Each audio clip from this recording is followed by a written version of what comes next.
Hola, ¿qué tal? El día de hoy veremos cálculo de conexiones atornilladas, volumen 1. En este caso, vamos a verificar la resistencia de un tornillo que une dos partes de un eslabón de cadena que trabaja sometido a una fuerza externa de 160 kilonewtons. Nos indican que el tornillo es métrico M10 de grado 10.9. Durante el ajuste la llave se girará 24 grados. Nos da el coeficiente de rigidez del tornillo, coeficiente de rigidez de las placas, el coeficiente de fricción entre la tuerca y el tornillo, diámetro del agujero pasante 11 milímetros, D2 que es el diámetro de paso 9.026 milímetros, D3 que es el diámetro de raíz 8.16 milímetros, P que es el paso 1.5 milímetros. Y adicionalmente nos da el diámetro entre las caras del hexágono de la cabeza del tornillo, 16 milímetros. Bueno, para comenzar quiero decir que acá se tiene que verificar, o sea, dado que se va a ajustar la unión girando 24 grados, se va a generar una fuerza de montaje, producto del giro de la llave de torque. Y debemos comparar esa fuerza de montaje producido por la llave de giro con la fuerza de montaje máxima que se da en el tornillo durante el montaje. Es decir, por resistencia debemos calcular la máxima fuerza de montaje que se debe aplicar y compararla con la fuerza de montaje que se evaluará producto de la llave de torque. Comencemos calculando el esfuerzo en el tornillo durante el montaje. Por fórmulas es fácil. Esfuerzo equivalente, la raíz del esfuerzo axial en el montaje al cuadrado, más 3 veces el esfuerzo por torsión al cuadrado. Y esto debe ser menor al 90% del esfuerzo de fluencia del tornillo.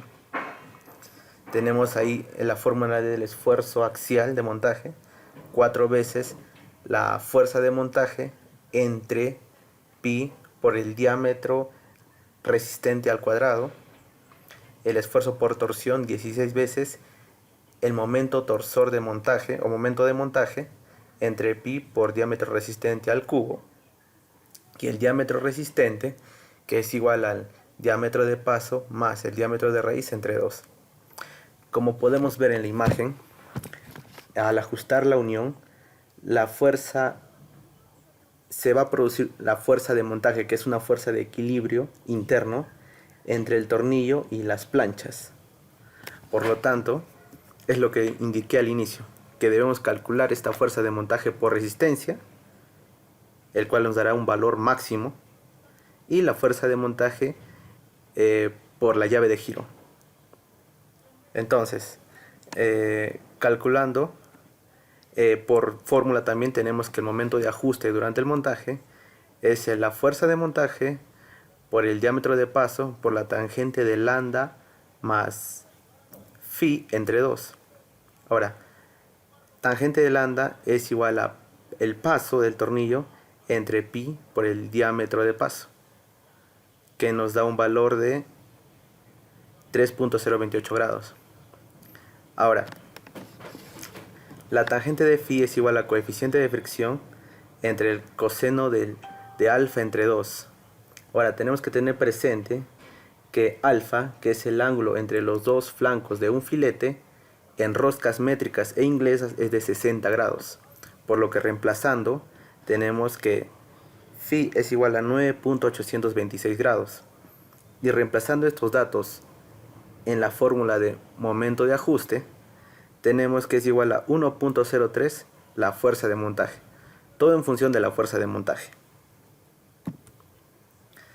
Ahora, por designación nos dicen que el tornillo es M10 grado 10.9. Tenemos que hacer hincapié en que los dos números separados por el punto, 10 y 9. 10 que nos indica la centésima parte de la resistencia a la tracción del tornillo. Y el otro número después del punto 9, 10 veces la relación entre el límite de fluencia y la resistencia a la tracción del tornillo. Entonces, el esfuerzo, la resistencia a la tracción, como es la centésima parte, se multiplica el número, que en este caso es 10, por 100. Y tenemos que son 1000 newtons sobre milímetro cuadrado. Y el esfuerzo de fluencia, como lo dije, que es 10 veces la relación entre el límite de fluencia y la resistencia a la tracción, pero de una manera práctica, simplemente multiplicamos ambos números, que en este caso son 19, por el número 10. Y nos da un valor de 900 newtons sobre milímetro cuadrado. Entonces, ya habiendo calculado el momento de ajuste, ahora calculando el diámetro resistente, que es 8.593 milímetros, el esfuerzo axial que se da en el montaje nos da un valor de 0.017 veces la fuerza de montaje, y el esfuerzo de torsión nos da un valor de 0.008 la fuerza de montaje. Reemplazando en la fórmula inicial, tenemos que la fuerza de montaje debe ser menor a 36.818 newtons. Esa es la fuerza de montaje máxima que puede aguantar el tornillo. También hay una fuerza de montaje mínima, pero ese será motivo para otro tipo de problemas. Pero en este caso simplemente es calcular la fuerza de montaje máxima y verificar que la fuerza de montaje producto del ajuste de girar la llave de torque 24 grados sea menor a esta fuerza de montaje, ya que si es mayor, por resistencia no cumple. Es así de simple. Entonces, calculemos la fuerza de montaje producto de la llave de giro. Como acá debemos tener en cuenta que en el ajuste, como lo mencioné, en el equilibrio se produce una fuerza de montaje entre el tornillo y las placas. Ahora, al momento de ajustar la unión, se deforma tanto el tornillo como las placas, y la deformación total vendría a ser igual al número de vueltas por el paso. Y en este caso nos indica que el tornillo se giró 24 grados. Y sabiendo que una vuelta es 360 grados y que el paso es 1.5 milímetros, tenemos que la deformación total durante el ajuste, ya que la fuerza externa es más adelante, durante el ajuste es de 0.1 milímetros. Ahora, como pueden ver en la gráfica, se puede utilizar una relación de proporcionalidad en base a la coeficiente de rigidez del tornillo y el coeficiente de rigidez de las placas. Entonces yo puedo del gráfico decir que la deformación del tornillo entre la fuerza de montaje es igual a 1 sobre el coeficiente de rigidez del tornillo. Y lo mismo para las placas, que la deformación de la placa entre la fuerza de montaje es igual a 1 sobre el coeficiente de rigidez de las placas. Entonces, sumando ambas deformaciones y sabiendo que nos tiene que dar un total de 0.1 milímetros, podemos obtener la fuerza de montaje. Y en este caso nos da 30.702. Y como lo dije, por resistencia, por propiedades mecánicas del tornillo, este valor tiene que ser menor a la fuerza de montaje máxima. Y en este caso es menor. Por lo tanto, por resistencia, cumple.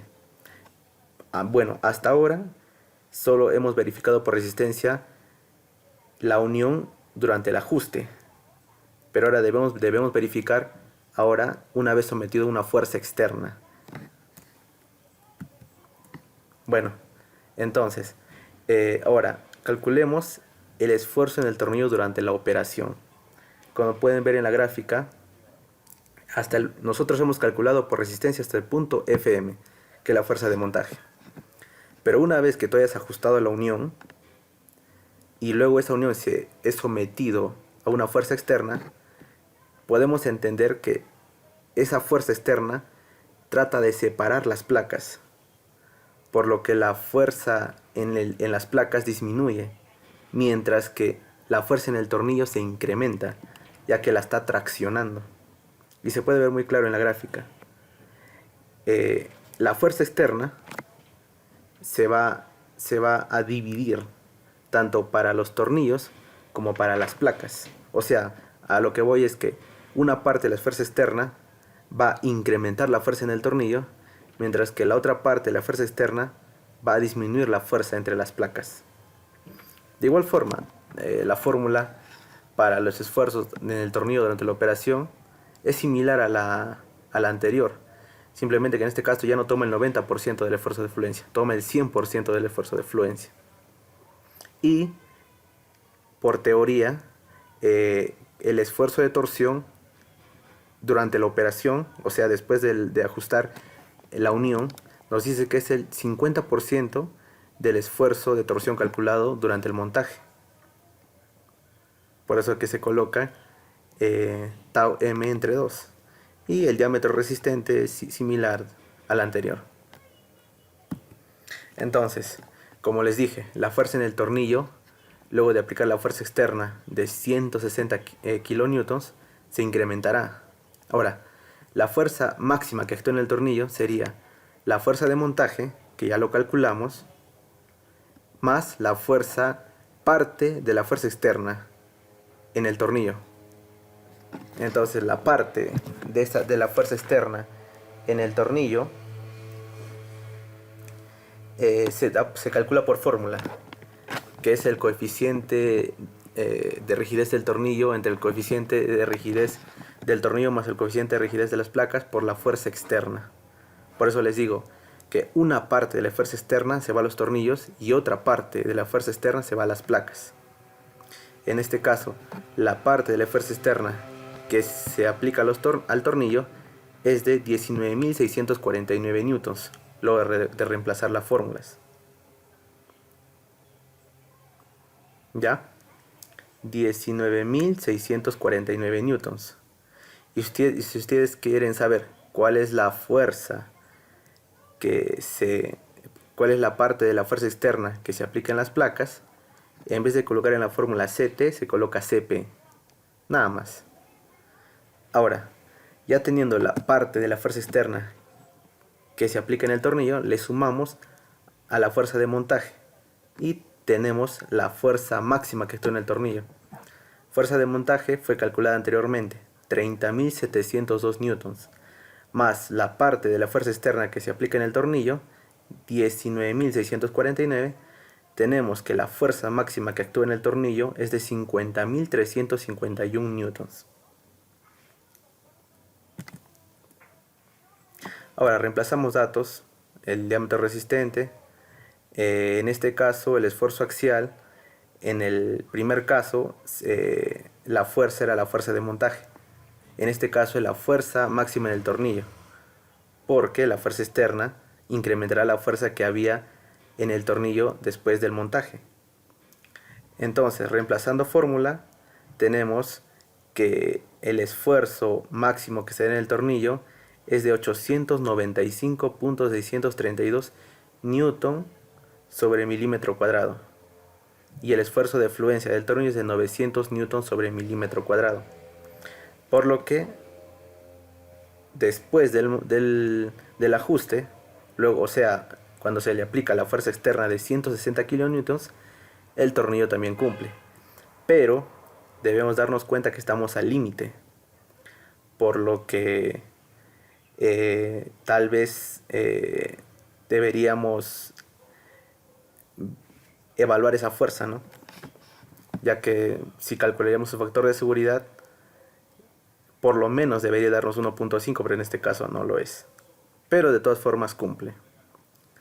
Ahora, ya finalizado el problema, quería indicar que esta metodología de trabajo es en base al Eurocódigo. No es en base a la normativa americana de la ISC. Es en base al Eurocódigo. Por lo que el próximo ejemplo a resolver será en base a la metodología americana, por decirlo así. Esta sería una metodología europea y el siguiente problema será en base a una metodología americana, para que se pueda ver la diferencia. Porque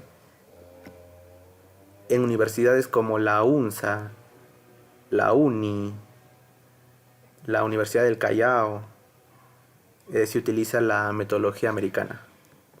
mientras que en universidades como la Pontificia Universidad Católica del Perú, la UTP, utilizan la normativa europea.